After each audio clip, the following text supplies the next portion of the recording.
खुद से जीतने वालों को मेरा सलाम और प्रणाम। सेठ ने हार मान ली और लड़के से कहा, मैंने बहुत बड़ी गलती की। तुम्हारे अच्छे गुणों को देखता रहा, लेकिन एक बुरी आदत पर ध्यान नहीं दिया। इस आदत के चलते तुम जीवन में कभी सफल नहीं हो पाओगे। अब भले ही तुम कितने अच्छे काम करने की कोशिश करो। एक बड़े नगर का सेठ शहद और जड़ी बूटियों का बड़ा व्यापार करता। वो जरूरत पड़ने पर लोगों की मदद के लिए हमेशा तैयार रहता।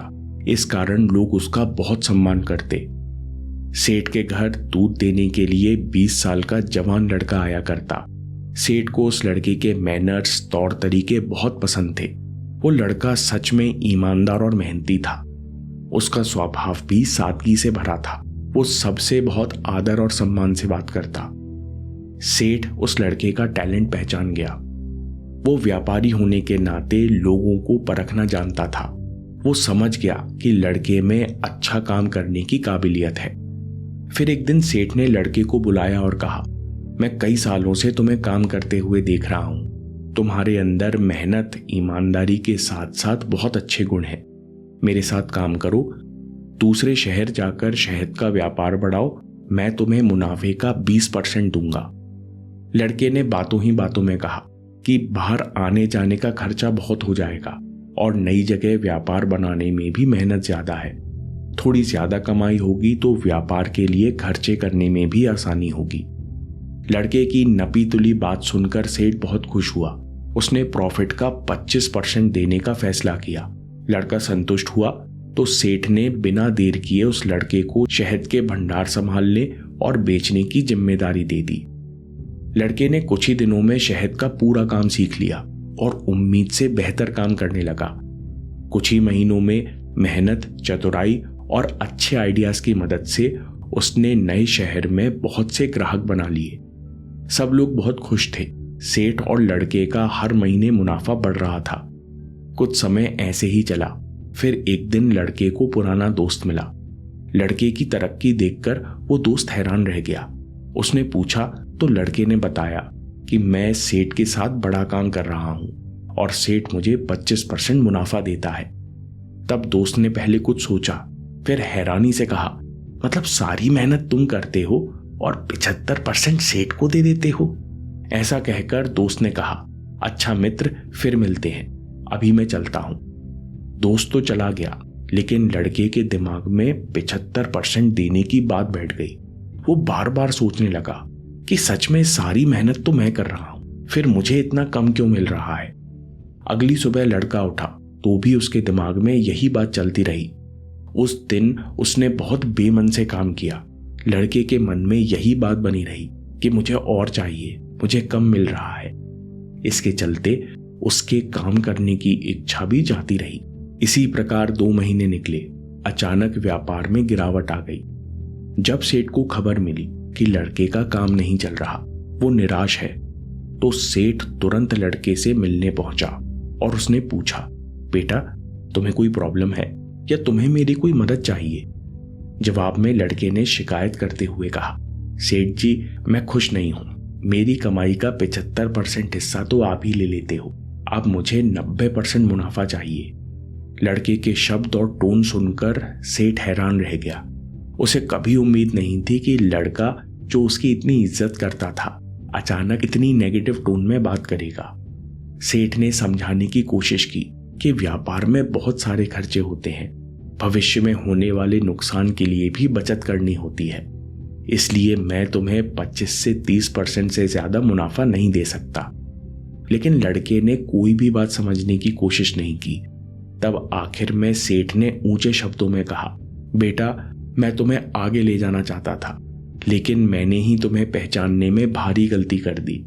तुम इस सोच से काम करोगे तो कभी सफलता प्राप्त नहीं कर पाओगे।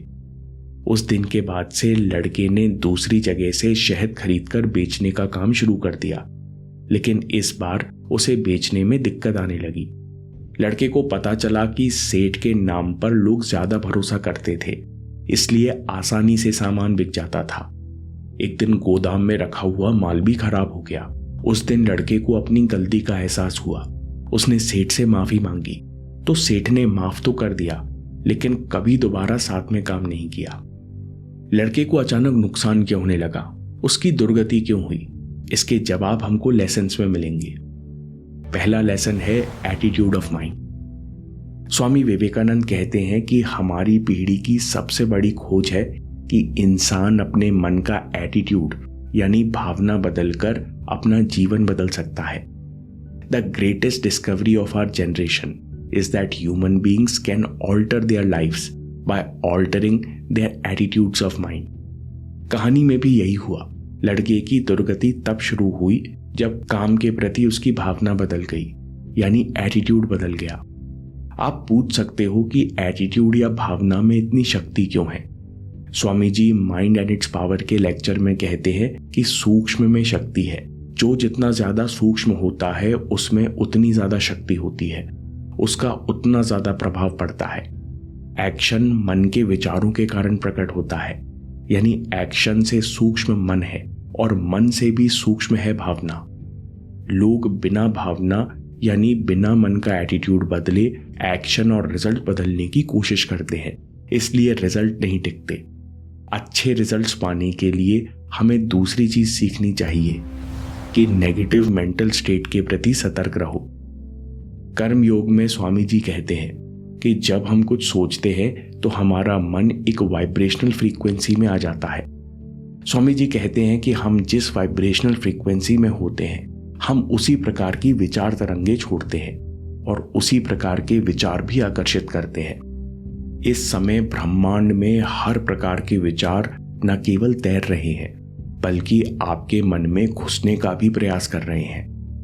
आपको बस शुरुआत करने की जरूरत है, अपने मन को उस फ्रीक्वेंसी पर लाने की जरूरत है, फिर आपका मन ऊपर उठता जाएगा। स्वामी जी कहते हैं ध्यान दीजिए, इसका उल्टा भी सच है।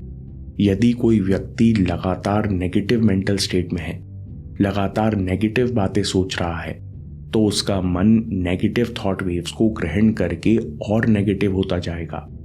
इसलिए जब इंसान बहुत देर तक नेगेटिव मेंटल स्टेट में रहता है तो वो ऐसे गंदे गंदे विचार सोचने लगता है जिसकी वो खुद सामान्य स्थिति में कल्पना भी न कर सके। इसलिए मेंटल स्टेट को रीसेट करने का, सुबह जल्दी उठने का, मन को शक्ति और शांति से भरने का इतना महत्व है, जिससे आप पूरा दिन पॉजिटिव वाइब्रेशन वाले विचार आकर्षित करते रहे और आपका मन लगातार ऊपर उठ सके।